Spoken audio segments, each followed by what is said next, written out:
بہرحال دنیا ایک بہت بڑے تصادم کی طرف بڑھ رہی ہے.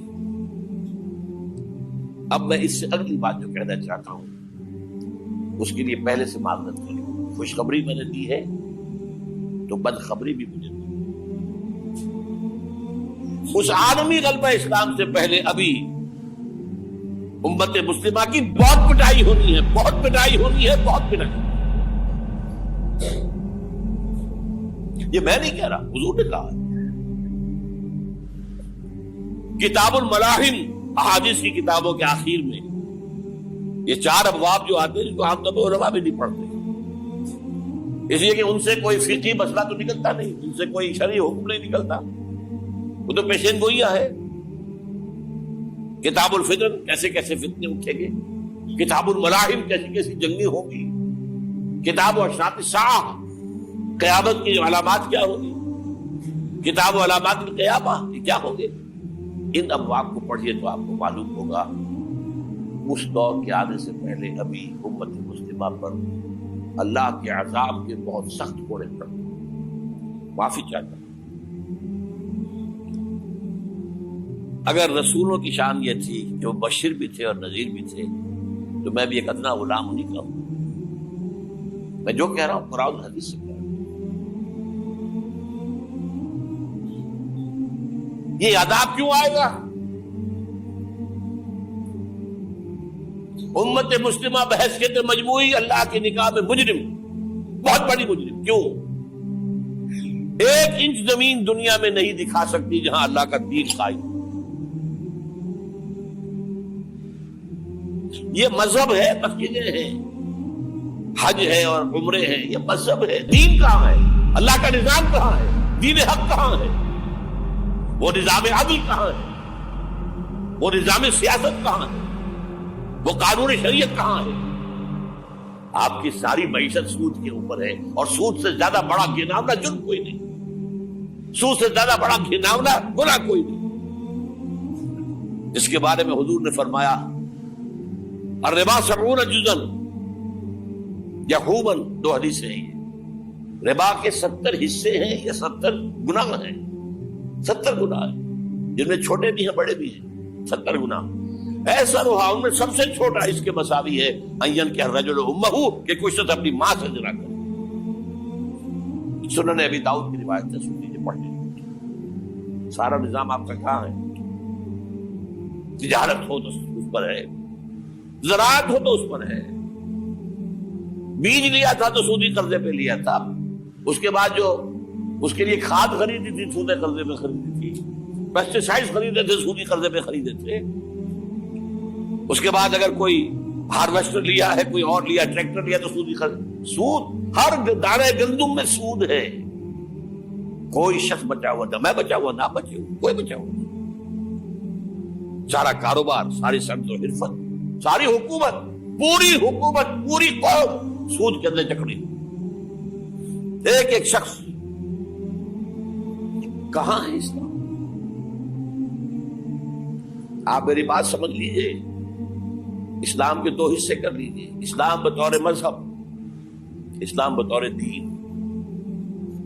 اور یہ تو آپ قرآن پڑھتے ہیں، پورے قرآن میں مذہب کا لفظ تو آیا ہی نہیں ہے. حدیث کے ذخیرے میں بھی میری امکان، میرے معلومات کے تک کہیں نہیں.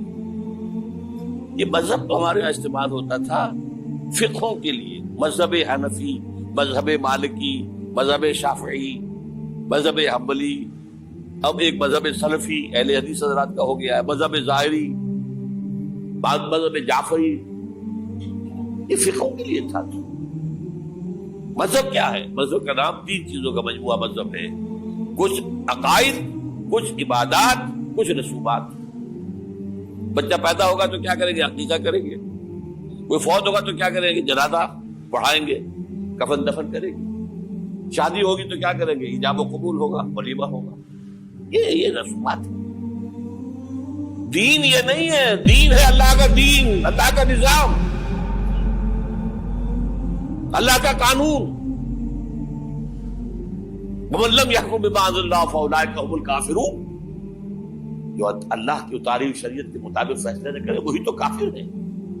میں اور آپ کون ہیں؟ برا نہ مانیے. Face defects. اور یہ فتویٰ کس کا ہے؟ اللہ کا ہے. وَمَن لَّمْ يَحْكُم بِمَا أَنزَلَ اللَّهُ فَأُولَٰئِكَ هُمُ الْكَافِرُونَ وَمَن لَّمْ يَحْكُم بِمَا أَنزَلَ اللَّهُ فَأُولَٰئِكَ هُمُ الظَّالِمُونَ وَمَن لَّمْ يَحْكُم بِمَا أَنزَلَ اللَّهُ فَأُولَٰئِكَ هُمُ الْفَاسِقُونَ. 3 فتوے ہیں اس مفتی اعظم کے جو ہماری اتاری ہوئی شریعت کے مطابق فیصلے نہیں کرتے. وہی تو کافر ہے, وہی تو مشرک ہے, وہی تو فاسق ناہنجار ہے, باغی. یہ ہے امت مسلمہ کا حال. اب میں یہاں آپ کو اختصار سے بیان کرتا ہوں حضور کا طریق انقلاب کیا تھا. اختصار تفصیل سے کتابوں میں دیکھیے. نمبر 1, دعوت ایمان بذریعہ قرآن. یتلو علیہم آیاتہ. آج جمعے میں نے اسی آیت پر تفصیل کی. تلاوت آیات, قرآن پڑھ کے سناؤ, قرآن پڑھ کے سناؤ, قرآن پڑھ کے سناؤ. کہہ دو وہی تو ہے جس نے تم کو پیدا کیا اور تمہارے کان اور آنکھیں اور دل بنائے, مگر تم کم ہی احسان مانتے ہو. کہہ دو کہ وہی ہے جس نے تم کو زمین میں پھیلایا اور اسی کے روبرو تم جمع کیے جاؤ گے. کیا یہ کسی کے پیدا کیے بغیر ہی پیدا ہو گئے, یا یہ اپنے آپ کو خود پیدا کرنے والے ہیں, یا انہوں نے آسمانوں اور زمین کو پیدا کیا ہے؟ نہیں, بلکہ یہ یقین ہی نہیں رکھتے. تو کیا ہم پہلی بار پیدا کر کے تھک گئے؟ نہیں, بلکہ یہ اثر نو پیدا کرنے کے بارے میں شک میں پڑے ہوئے ہیں. اور ہم ہی نے انسان کو پیدا کیا ہے, اور جو خیالات اس کے دل میں گزرتے ہیں ہم ان کو جانتے ہیں, اور ہم تو رگ جان سے بھی زیادہ اس کے قریب ہیں. اور کافر انسان کہتا ہے کہ جب میں مر جاؤں گا تو کیا زندہ کر کے نکالا جاؤں گا؟ کیا ایسا انسان یاد نہیں کرتا کہ ہم نے اس کو پہلے بھی تو پیدا کیا تھا جبکہ وہ کچھ بھی چیز نہ تھا؟ جو تمہارے پروردگار کی قسم, ہم ان کو جمع کریں گے اور شیطانوں کو بھی, پھر ان سب کو جہنم کے گرد حاضر کریں گے اور وہ گھٹنوں پر گرے ہوئے ہوں گے. وہی زندہ کو مردے سے نکالتا ہے اور وہی مردے کو زندہ سے نکالتا ہے, اور وہی زمین کو اس کے مرنے کے بعد زندہ کرتا ہے, اور اسی طرح تم دوبارہ زمین میں سے نکالے جاؤ گے. اور اسی کی نشانیوں میں سے ہے کہ اس نے تمہیں مٹی سے پیدا کیا, پھر اب تم انسان ہو کر جا بجا پھیل رہے ہو. اس قرآن کے ذریعے سے دلوں میں ایمان پیدا ہو, یقین والا ایمان. دیکھیے, برا نہ مانے, مغالطے میں نہ رہیے. میرے اور آپ کے دلوں میں ایمان نہیں ہے, عقیدہ ہے. عقیدہ ہے, والدین سے ملا ہے. یقین والا ایمان کہاں ہے؟ اپنے گریبان میں جھانکیے, اللہ آپ کو توفیق دے. کیا مجھے واقعی یقین ہے کہ مجھے مرنے کے بعد جی اٹھنا ہے؟ کیا مجھے یہ واقعی یقین ہے کہ اصل زندگی آخرت کی زندگی ہے؟ کیا مجھے واقعی یقین ہے کہ قرآن اللہ کا کلام ہے؟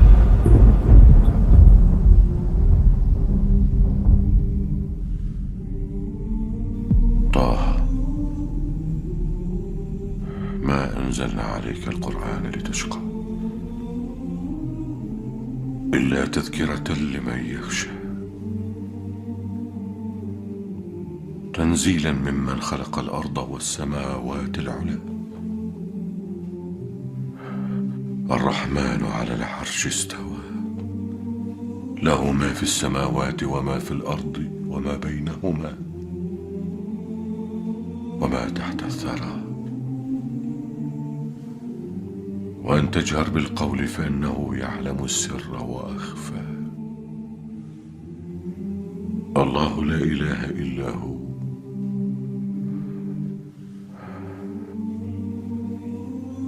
له الأسماء الحسنى. ٹٹولی اپنے دلوں کو. اگر یقین ہوتا کہ اللہ کا کلام ہے تو آپ اس کو سمجھنے کے لیے عربی بھی نہ سیکھ سکتے. انگریزی آپ پڑھیں, اور پڑھی آپ نے ایسی کہ انگریزوں کو پڑھا دے. کیا نہیں کیا, پی ایچ ڈیز کر رہے ہیں, کون کون سے فنون نہیں سیکھے, ڈاکٹر. اتنی عربی نہیں سیکھی دعویٰ ہے کہ تمہارا یقین تھا میری کتاب پر، اللہ پوچھے گا تمہارا سلوک کیا تھا میری کتاب کے ساتھ، تم نے پڑھا اس کو، سمجھا اسے سمجھنے کے لیے عربی سیکھی؟ تو تم جھوٹ بول رہے ہو، تمہارا کوئی ایمان نہیں تھا میری کتاب۔ ما آمن بالقرآن من استحل محارمہ، جنہوں نے سود کو اپنے پورے نظام کی جڑ بنیاد بنایا ہو، ان کا ایمان کوئی ہے اللہ پر؟ حضور فرماتے ہیں کہ جس شخص نے حرام کسی شے کو اپنے لیے حلال کر لیا اس کا کوئی ایمان نہیں۔ دوبارہ آج بھی کرنا ہے تو دوبارہ ایمان پیدا کرنا ہوگا، ایمان، عقیدہ نہیں، ایمان، صرف لپ سروس نہیں، اقرار باللسان نہیں، تصدیق بالقلب۔ جو لوگ آئے جن کے دلوں میں ایمان پیدا ہوا پھر ان کا تزکیہ کیا، تطہیر فکر، تصفیہ قلب، تجلیہ روح، تزکیہ نفس، اندر کا باطن دھو دیا قرآن نے۔